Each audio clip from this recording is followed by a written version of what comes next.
tôi đang lươn nó chưa bảo nó ngon ngon hơn vì muối nó mà rất ngon mồm ngon mạnh lắm ngon nó còn vào tăng tin đâu mà thấy đâu cho cuộn đôi loa này cái pi mùi đó đi bay mùi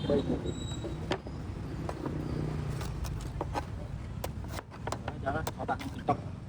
itu mau ngon nhưng mà mang ngay nó phải một em tục cười được lên ra cái số công việc số nó quay quanh quanh bốc đặt cái đà la đi thôi